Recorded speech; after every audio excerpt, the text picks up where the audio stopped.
Yes, thank you, Bobby. I always love being here. This is actually one of the first places I ever did comedy. Oh, cool. Good place. Courtney, girl, I'm from Memphis, Tennessee. Oh, wow, okay. Yeah, but my mom lives in Nashville. That's why I never go there. I don't blame you. Yeah, yeah. Listen, I always say the South is a great place to be from. Yes. Past tense. I agree. I'm not sure why you moved there. I'm not sure that's an improvement over Ohio. You'll have to tell me after the show. You guys, I'm a single mom. Woo! Thank you. But you know what? It's hard being a parent. You have to pretend to enjoy all those things your kids enjoy, like kids' birthday parties, play dates, their father. But I do surprisingly well on dating apps, and I think it's because my profile says that I don't want kids. Then they found out it's because I have 4. I know 4 sounds like a lot, and it is, but I love being a mom. And you know what they say about having kids? It's a lot like making pancakes. First one's kind of fucked up. Probably should have thrown it away. As far as I know, it's still legal to laugh at that joke. But I think having kids is a lot more like eating pancakes. You always regret having your 4th one. In case you guys were wondering, none of my pancakes like that joke. Especially my first pancake, y'all. And she actually lives in Nashville. She got as far away from me as she could. But she just had a big birthday. She just turned 30. Yeah. And I thought, now that you're 30, it's about time I sat you down and gave you some real motherly advice. So I was like, honey, it's about time you started lying about your age, so I don't have to quit lying about mine. Yeah, she loved that. But you know what? I have a big birthday coming up. Anybody have a big birthday coming up? Chris? Bobby? Nobody? Just me? But you know what? I've decided to do something kind of radical, you guys. I'm just going to embrace being almost 50. But if you tell me I look like I'm 50, I'll fucking fight you. Yeah, I get really tired of people telling me I should age gracefully. I'm like, what does that even mean? I mean, I guess I'll just gracefully take myself to my next Botox appointment. But you know what? It's kind of fucked up being this age, because at this age, it's almost like people think you're unfuckable, or something. When you're at the point in your life where you're the best you'll ever be in bed. I mean, you know what you want, you know how to tell someone to do it, and you can't get pregnant. It's brilliant. But you know what? I like my birthday. I really do. Because I feel like I'm still young, I'm still vibrant, I'm still dating 26-year-olds.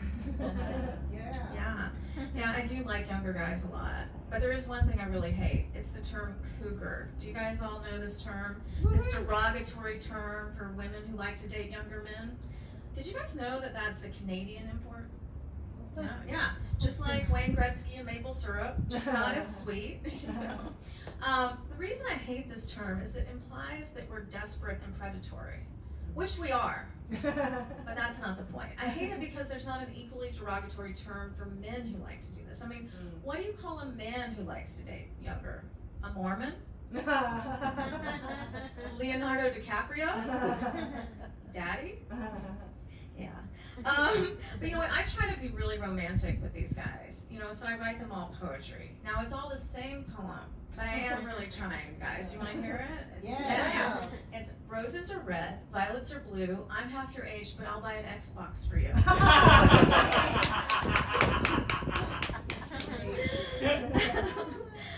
I've been a mom for a long time, and the way I parent has definitely evolved. I mean, we used to sit down to the table and say grace. Now we just say fuck it. It's even changed the way I parent my older kids, like my 19-year-old son. I used to be like, when are you going to stop smoking weed? And now I'm like, when are you going to come home with weed? He's a super sweet kid. He goes to UCSC up in Santa Cruz, and he looks like he fell off a 1968 Grateful Dead bus. Yeah, and this last Mother's Day, he came home and he proudly presented me with a joint and was like, it is my dream to get high with you. And I'm like, oh, that is so sweet, honey. It's my dream to have abs. Some dreams are just dreams, baby. But it's also weird, these days with kids. kids, and I try to be I'm not the most conventional mom, but sometimes like what's going on now is kind of shocking. Like my daughter told me that she's 12, that her sex ed teacher taught them what a blowjob was, and even showed them pictures. And I believe they need to know where babies come from, but I don't think she needs to contemplate whether she should spit or swallow. Yeah, I mean, I guess, 12 in LA is just like 30 anywhere else. Yeah. I got her tickets to Taylor Swift and she wanted to sell them to go see Tony Robbins. Yeah, I mean, I guess it's my fault. I mean, I'm a little bit new agey, you guys. Anybody a little new agey? Somebody's got crystals. It can't just be me, right? Well, I'm a little new agey, but I'm also practical. So, like, I have crystals for my anxiety, and I take Xanax. And I get my house feng shui just in case it works, and I take Xanax. And I have a ton of Buddhas in my house. Did I mention I snort Xanax? But lately I do feel like that's gotta be an omen, right? Okay. Lately I feel like the New Age stuff maybe has gone a little too far, because I walked into my 12-year-old daughter's room and she was leading her American Girl dolls in a pretend ayahuasca ceremony. Yeah, jeez. I guess it kind of goes with what, I guess it's my fault. I mean, I've been really obsessed with watching cult documentaries. There's a ton on. Anybody like these? The Vow, all the mini Scientology ones. Yeah. I think I'm really drawn to them because, a couple of years ago I was in a self-help group that turned out to be a cult. Yes, but in my defense, you guys, I was at a very low point in my life. It's called a sexless marriage, and I had just gotten bangs. Yeah, it was rough. But the cult I was in, it didn't engage in any like real sexually perverse stuff, which is like really too bad. I mean, if you're gonna lose 3 years of your life, you might as well get laid, But the cult I was in did engage in like excruciatingly long hugs, to the point I was just like, put it in already. But you know what? There are cults all around us. A girlfriend of mine just joined a group, and she gives them money once a month. She does backbreaking work for them, and she even recruits her friends. And I was like, babe, you're in a cult. And she's like, Maggie, it's CrossFit. Yeah. But speaking of cults, I'm not just a mom, I'm also a dog mom. Anybody a crazy dog person out here? All right. Do you have dog birthday parties? Have you gone that far? No. She's a crazy dog lady. I haven't gone quite that far, but I did give my Chihuahua a quinceañera. As her adopted mom, I felt like I had to honor her heritage. Yeah. I think that my boyfriend is actually jealous of my dogs, because I home cook their meals, they sleep in my bed, I actually love them. But you know what, you guys, I don't just have dogs, I have 3 dogs and 3 cats. So like I have a zoo. That's why I don't need a husband. I just have a hot veterinarian who wishes I would stop texting him at 2 in the morning. Yeah, but because I have so many animals, I feel like I have like the Brady Bunch of animals, right? And if we had a theme song, it would go something like this. There was a story about a divorced lady who was bringing up 3 very cuddly dogs. All of them were little bitches, like their mother, the youngest one a cunt. Till the one day when this lady met 3 kittens who were living out on the streets all by themselves. Now they're all sleeping in her bed together, and that's the way her sex life came right to a halt. It's all their fault. It's all their fault. That's right, you guys. I am just one bad day away from buying a dog stroller. Oh no. Oh yes, Kara. Oh no, that's right. There won't be a lot of dates after that. No. Oh gosh. Yeah. Where was I going to go from that? I feel like what I was just about to say went into a black hole, kind of like my 20s. Yeah, I know it was fun, but I don't remember a fucking thing. Yeah, that happens, right, Carol? Yeah, it happens to you too. So I feel like my kids and this younger generation really overuse the word trauma, and it kind of drives me nuts. Like I said to my daughter the other day, I'm like, Sadie, you are not traumatized because I won't take you to Starbucks.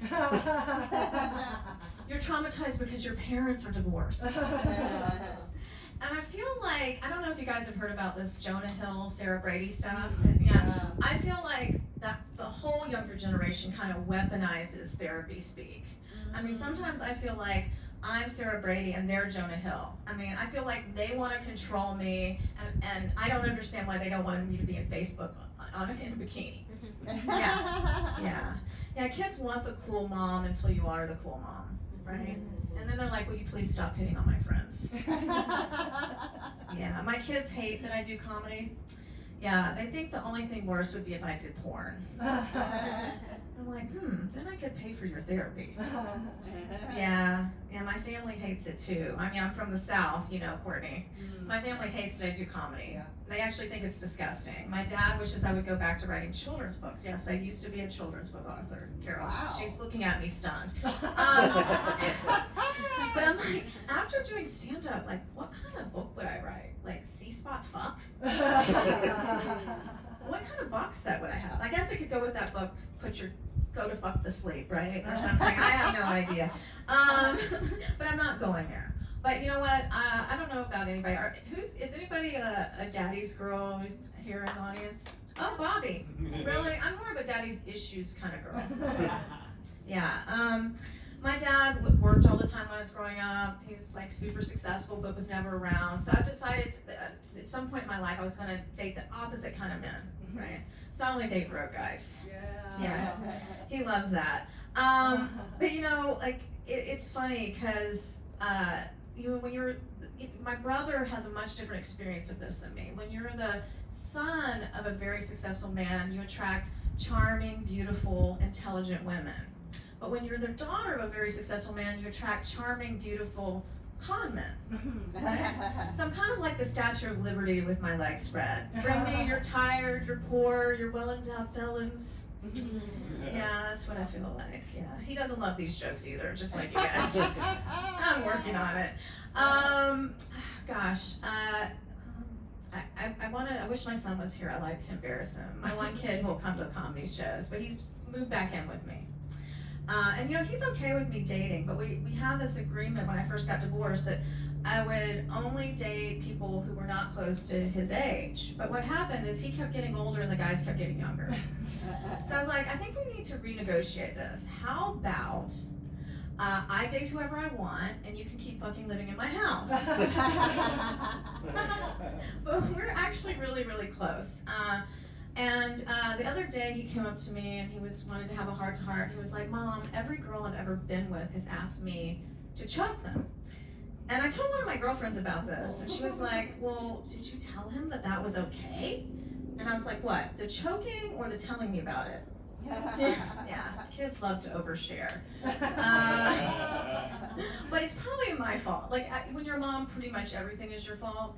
And I wasn't, like I said, I wasn't a conventional mom, because I did kind of feel like, you know, sometimes in order to protect your kids, you have to embarrass them. So when my sons were like around 13 and at that age when I thought they were watching porn, and if you want to know when that is, if you're a parent, it's when they suddenly love showers and there's no Kleenex in your house. This man is shaking his head. His mom has been there.